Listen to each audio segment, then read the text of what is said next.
Scandale au sein du PDC-RDA.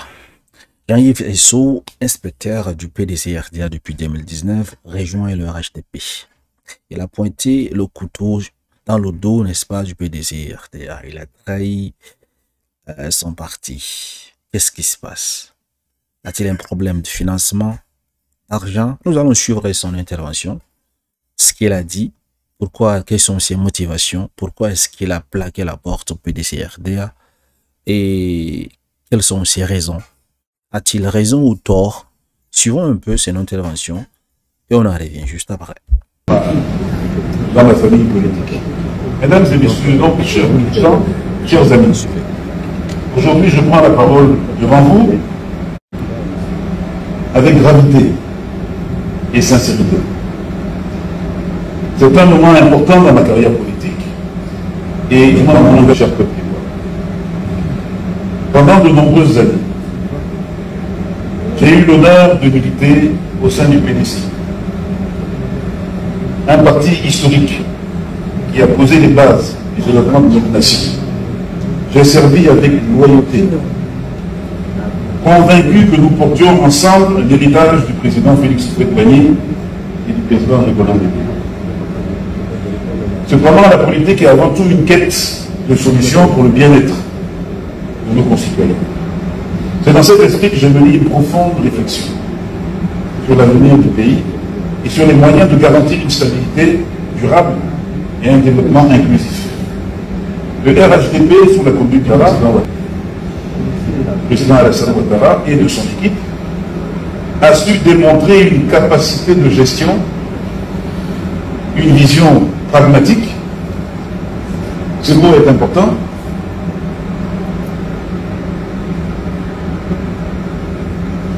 et des résultats concrets qui ne peuvent être ignorés par personne, même si on est le dernier des autres.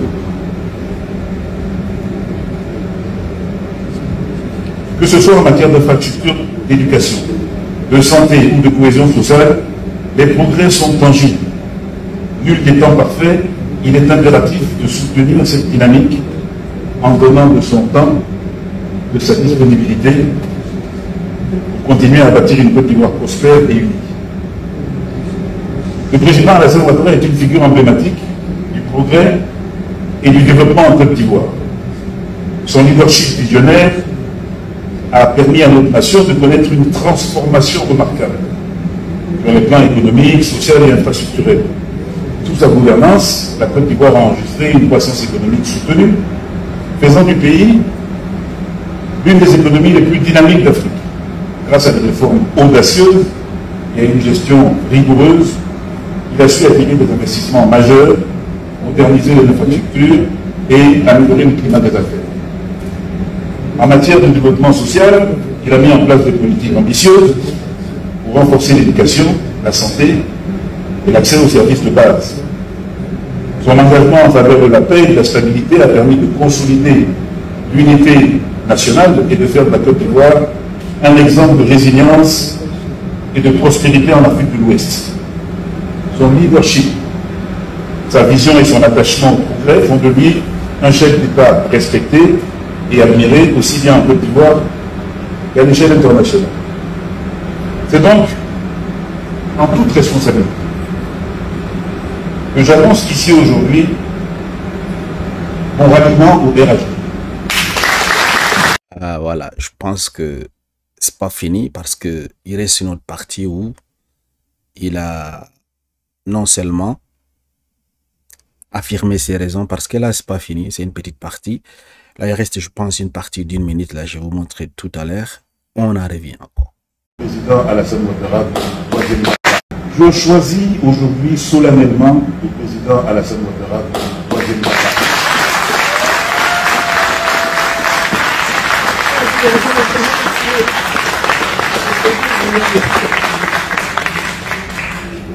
Je le choisis avec bon cœur, avec beaucoup d'humilité.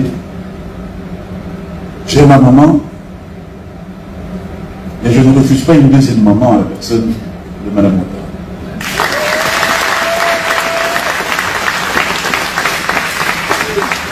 Ensemble, construisons un avenir fort et prospère pour notre pays, nous allons bâtir une Côte d'Ivoire prospère et unie. Le président Alassane Ouattara est une figure emblématique du progrès et du développement en Côte d'Ivoire. Son leadership visionnaire a permis à notre nation de connaître une transformation remarquable sur les plans économiques, social et infrastructurel. Voilà, chers amis, vous venez donc de suivre l'intervention de Jean-Yves Esso après donc son adhésion au RHD. Ce qu'il a dit, en fait, qu'est-ce qu'il en ressort? Qu'avez-vous retenu? Est-ce de la trahison ou bien c'est juste du bon sens? Laissez-moi en commentaire ce que vous en pensez, en fait.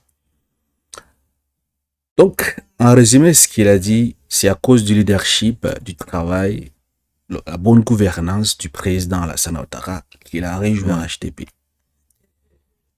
On est d'accord. Ensuite, il continue à dire qu'il refuse pas d'avoir une deuxième maman, Dominique Ouattara. Lui qui dit qu'il a 56 ans et qu'il a 8 enfants, il ne veut pas rester encore longtemps jusqu'à ses 70 ans. Qu'est-ce que ça veut dire? Déjà une personne à 56 ans qui demande peut-être à sa petite sœur d'être sa maman. Je me dis, Dominique Ouattara doit être sa petite sœur en fait. Ou bien ils ont le même âge. Être sa maman quand même c'est honteux en fait. Parlant de ces 8 ans, est-ce réellement c'est parce qu'Alassane Ouattara travaille? Est-ce que c'est à cause de sa bonne gouvernance et son leadership qu'il a rejoint le RHDP, ou bien c'est pour c'est pas garantir un bon avenir à ses 8 enfants? Parce que peut-être au PDCRD il n'y a pas de l'argent, il n'y a pas assez d'argent, parce que vous savez, quand le parti au pouvoir, il y a du financement. Le financement ça coule à flot en fait. C'est comme au temps de Laurent Gbagbo quand il était au pouvoir, le FPI avait plus d'argent que les autres partis politiques. Est-ce réellement à cause de la bonne gouvernance de Alassane Ouattara, de son leadership qu'il a rejoint le RHDP, ou bien c'est pour se remplir le ventre en fait, c'est pour aller manger également au restaurant? Doit-on parler d'une trahison? Parce que lui, il disait que lui, celui qui il est derrière Thiam, il soutient Thiam. Même tout récemment, il était sur NCI. Je comprends pourquoi il n'a pas voulu parler au nom du PDCRDA. Donc, il avait déjà concocté son plan, en fait. Il était déjà, au fait, apparemment, dans sa tête, il était déjà parti, en fait. Parce que lui, dernièrement, quand il était sur le plateau de NCI, il a parlé au nom de son association, en fait. Il a refusé de parler au nom du PDCRDA. En fait, qu'est-ce qui se passe, en fait, au sein du PDCRDA?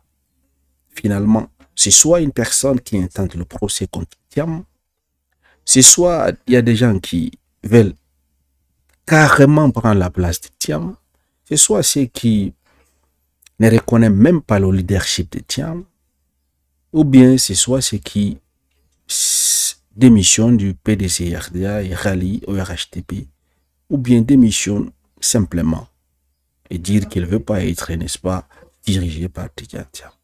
Qu'est-ce qui se passe? Finalement, faut-il faire le nettoyage au sein du PDCRDA afin d'éliminer les potentielles personnes qui peuvent trahir ces partis politiques, si on va parler de trahison?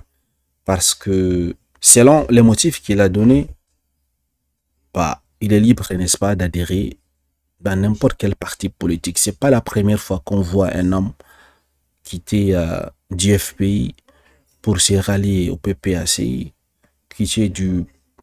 ça c'est plusieurs fois, on a vu des gens quitter du FPI pour se rallier au RHDP, des gens qui quittent du PDCRDA, ça c'est beaucoup qui ont rallié le RHDP. En fait, c'est ce qui est désolant en Afrique, en fait. La majorité des gens qui font la politique ne le font pas par idéologie. Ne le font pas parce qu'ils soutiennent une idéologie, en fait. Ils le font par souci financier. Ils le font pour garantir l'avenir de leurs enfants, pour changer leur vie, en fait. C'est ça le problème. Parce que si réellement on fait la politique par idéologie, vous savez, les valeurs que comme votre parti politique, vous savez, votre combat, c'est dans quel but? Vous savez que vous êtes là pour faire ceci. Vous avez adhéré à tel parti politique pour son idéologie, pour son programme politique, pour ce qu'il veut au fait. Même si ce parti politique reste 100 ans dans l'opposition, vous serez toujours avec ces partis politiques parce que vous n'avez pas rejoint ces partis politiques parce qu'il est au pouvoir. Non, vous avez rejoint ces partis politiques à cause de ces idéologies. C'est la différence avec, n'est-ce pas, la majorité des pays blancs. Vous allez trouver quelqu'un, s'il est de la gauche, il y a des valeurs de la gauche qui est cultivé en lui. Ce qu'il aime. Défendre, n'est-ce pas, les intérêts sociaux, défendre les pauvres, défendre les démunis, donner la chance d'avoir une égalité de la vie sociale, toutes ces choses dans les valeurs de gauche. Vous allez voir, peu importe, même si son parti n'accède pas au pouvoir pendant 30 ans, il ne change pas, il ne trahit pas son camp. Mais malheureusement, en Afrique, c'est pas ça. Sauf si, au PDC RDA, il faut réformer alors ce système, essayer d'inculquer cette notion d'idéologie, la culture, n'est-ce pas, donc l'amour de son propre parti politique, que même si c'est comment, même si c'est avec combien d'argent au monde, on ne peut pas te dérouter. Mais c'est un problème en fait. Ça, c'est un souci. Donc, pour éviter ce genre de situation, parce que clairement et visiblement, toute personne qui s'est ralliée au RHDP, au parti au pouvoir en général, ce n'est pas par conviction ni par peut-être ce qu'il raconte en fait. Non, nous savons tous, les déçus du dossier, c'est voilà, pour remplir ses poches tout simplement. Parce que lui, il a calculé, il a fait ses calculs dans son message, vous allez comprendre. Il a 56 ans et puis si le mandat qui arrive, c'est le RHDP qui remporte et qu'il est toujours dans l'opposition, ça lui fera combien? 56 plus 5, 61 ans.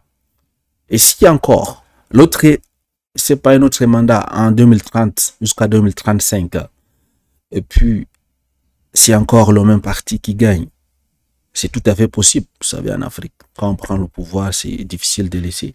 Il aura à ce moment 60 combien? 67 ans. Donc voilà pourquoi il a dit qu'il ne veut pas être dans l'opposition jusqu'à ses 70 ans en fait. Vous voyez? Donc il a calculé, il peut mourir entre-temps. Et qu'il a déjà 8 enfants et rien n'a été fait pour ses enfants.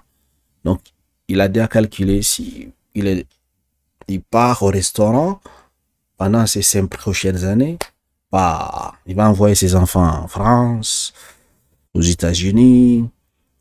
En fait, il aura une très bonne fin de carrière. Voilà ce qu'il a calculé. Le monsieur est malin, en fait. Et peut-être il a servi le PDC-RDA jusqu'à il n'a rien vu. Et là, il a dit que non, je ne peux pas mourir comme ça. Je ne peux pas mourir pauvre, en fait. Alors que là-bas, on mange. Toute personne qui va là-bas, il y a de l'argent. Donc, chers amis, pour finir, le conseil que moi j'ai à donner à tous ces acteurs politiques, à tous ces partis politiques qui ne veulent pas avoir de fuites comme ça, c'est d'essayer, n'est-ce pas, de restructurer leur parti politique et inculquer cette idéologie de votre parti politique. Donc, le pourquoi même est-ce que ces partis existaient? C'est quoi le but de ces partis politiques? Donc, il faut que cette personne ait cela dans son cœur. Il doit d'abord aimer le parti avant d'aimer l'argent, ni aimer le président du parti.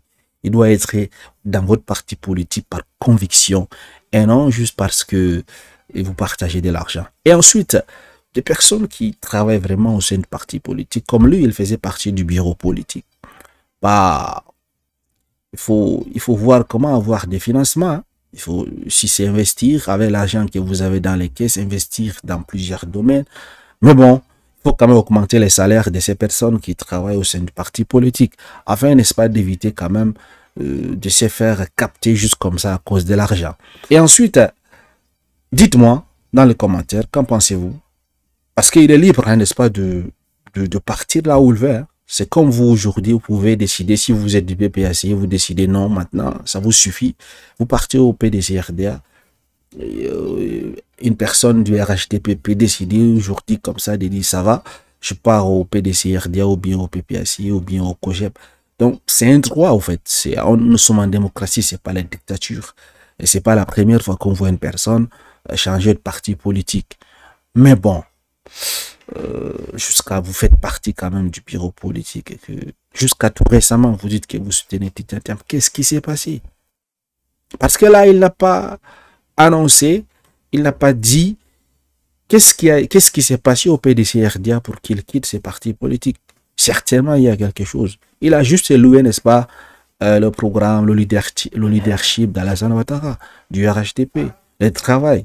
Mais il n'a pas dit qu'est-ce qui s'est passé, qu'est-ce qu'il a fait quitter le PDCRDA, malheureusement. Et ne soyez pas surpris, ça ne serait pas le dernier en fait.